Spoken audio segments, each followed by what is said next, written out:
What's going on? Today, we're talking about this guy, the GoPro Hero 7.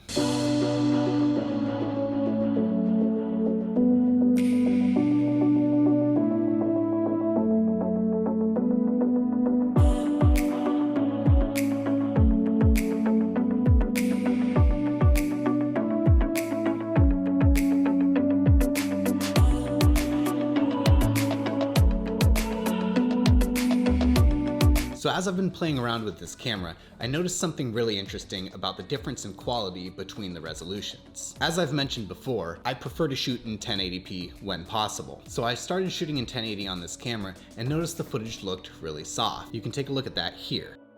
As you can see, if you look around in the corners, the footage looks kind of soft. Here it is in 2.7K. It's a little bit better. You're starting to notice a little bit more detail. And then here it is in 4K. Obviously, this looks the best.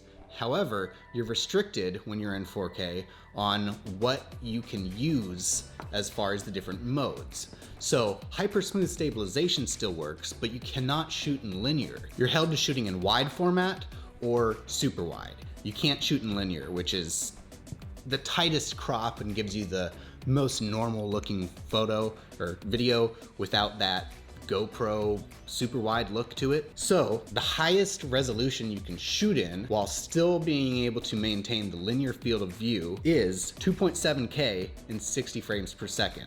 That is also with having hyper smooth stabilization on, because if you bump it up to 120 frames per second, you're going to lose that as well. Now I found this interesting because some reviewers out there have been touting this camera as a great option for entry-level vloggers. It's a $400 camera that has amazing stabilization, decent audio, and pretty good resolution.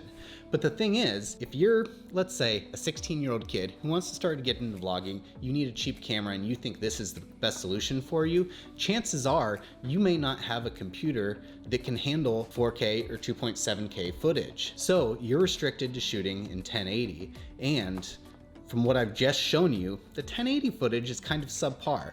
For comparison, here's 1080 footage on the iPhone XS Max. As you can see, this 1080, while it's cropped in a little bit tighter, looks considerably better than the footage from the GoPro. Now obviously, with the iPhone, you're not going to get the same stability that you would get with the GoPro, but for $120, $130, you could always pick up an Osmo Mobile 2 if you already have the phone, we're assuming here, and you're gonna end up with stabilized footage and still be able to shoot in 4K 60 if you have a computer that can handle that. But if not, your 1080 footage still looks great. So that's it for today's video. I just wanted to point out the difference between the 4K and the 1080 footage. If you were on the fence of getting this camera and having good 1080 footage was important to you, it's not the best option out there, to be honest, at least in my opinion. Now, personally, I'm still super happy with the GoPro. I was coming from a Hero 3 series, so I waited a while until there was enough of a progression in upgrades between the GoPros to make it worth it, and I think this is a great option to fill that niche for me. See you guys in the next one. Thanks for watching.